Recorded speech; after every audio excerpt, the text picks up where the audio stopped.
Wassalatu wassalamu ala ashrafil anbiya'i wal mursalin wa ala alihi wa ashabihi rasulillah ajma'in. Ashhadu an la ilaha illallah wa ashhadu anna Muhammadan abduhu wa rasuluh sallallahu alaihi wasallam. La nabiyya ba'da amma ba'da. Tiada untayan kata yang paling indah selain mengucapkan puji dan syukur kita kepada Allah Subhanahu wa Ta'ala yang telah melimpahkan rahmat dan karunia-Nya kepada kita semua. Dewan Hakim yang arif dan bijaksana, hadirin sebangsa dan setanah air yang kami banggakan. Media sosial layaknya pisau bermata dua, bisa membawa dampak positif dan dampak negatif. Media sosial sebagai alat berkomunikasi membantu membangun relasi agar saling terkoneksi, bahkan bisa membuka pintu rezeki untuk menghasilkan pundi-pundi. Namun hadirin, tidak bisa kita pungkiri, media sosial juga dapat membahayakan pribadi, instansi, dan institusi. Betapa banyak pengguna media sosial yang sudah tak beretika, bebas berbicara, berargumen sesukanya, menyumpah, menghina, mengutuk, bahkan melecehkan orang lain tanpa memikirkan perasaan, aturan, batasan, serta tuntunan ajaran Islam. Pantaslah kalau Albert Einstein pernah berkata, "It has become apology have used our technology, has excited our humanity." Sudah semakin jelas terlihat bahwa teknologi kita telah melampaui batas kemanusiaan. Untuk itu, pada kesempatan kali ini, kami akan menyampaikan sebuah syarahan yang berjudul Etika Berkomunikasi di Media Sosial. Sebagai rujukan dalam Al-Quran, Surah Al-Ahzab ayat 70 sampai 71 yang berbunyi,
menyebut asma Allah yang Maha Pengasih lagi Maha Penyayang. Wahai orang-orang yang beriman, bertakwalah kamu kepada Allah dan ucapkanlah perkataan yang benar.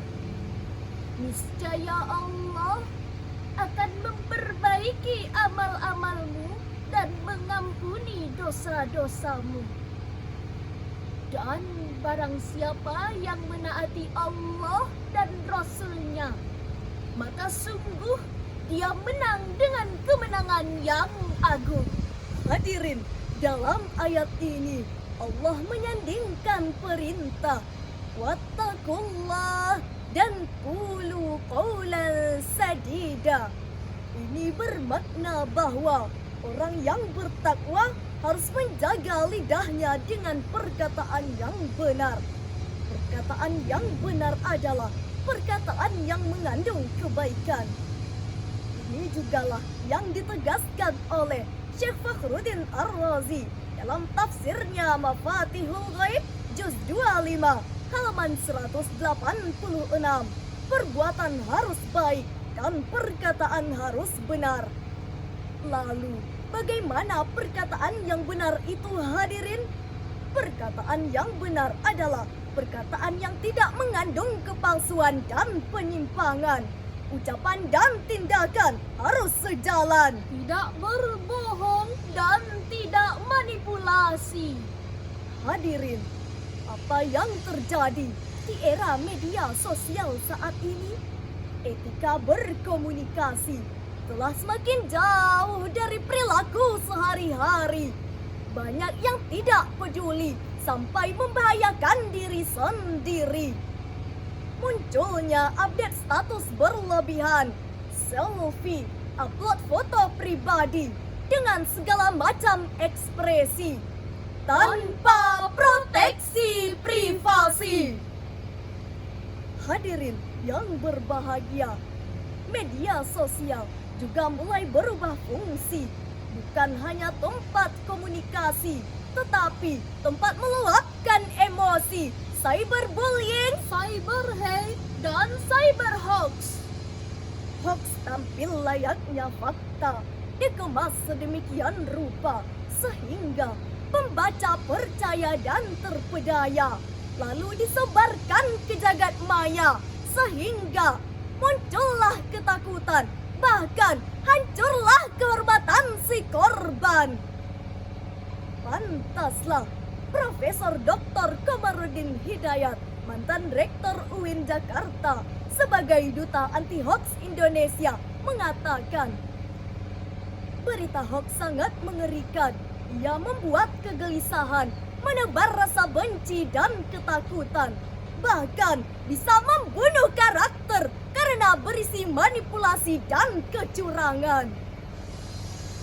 Hadirin, bukankah hoax hanya akan membawa petaka berujung penjara? Bukankah hoax hanya akan merusak hubungan antar umat beragama? Dan bukankah hoax hanya akan menghancurkan persatuan dan kesatuan kita? Tentu kita tidak ingin hal ini menimpa tanah air kita tercinta. Hadirin, marilah berhati-hati dalam menggunakan media sosial. Baca dan pahami Undang-Undang ITE nomor 19 tahun 2019. Jangan menebar berita yang belum jelas sumbernya, karena itu akan menjadi bencana. Jangan menyinggung isu SARA agar amarah tak membara. Jangan menyebar link pornografi dan porno aksi, karena itu racun generasi. Mulai saat ini, tahan jempolmu. Think before you click. Saring sebelum sharing. Jadilah penyampai kebenaran. Qulu qawlan sadida. Hadirin, Lalu bagaimana tuntunan Al-Quran agar kita terhindar dari berita hoax? Sebagai jawabannya, marilah kita dengarkan firman Allah dalam surat Al-Hujurat ayat 6 yang berbunyi, Ya ayyuhalladzina amanu in ja'akum fasiqun binaba'in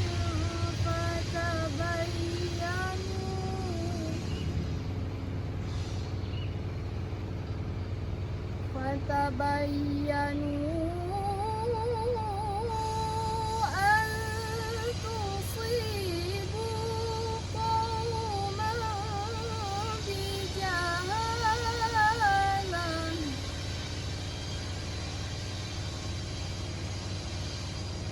fatusbihu ala ma fa'altum nadimin.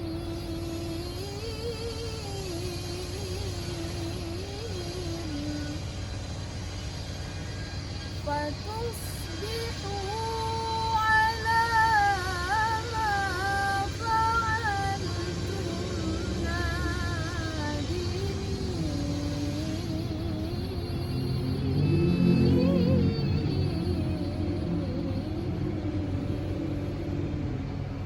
Sadaqallahul azim. Wahai orang-orang yang beriman,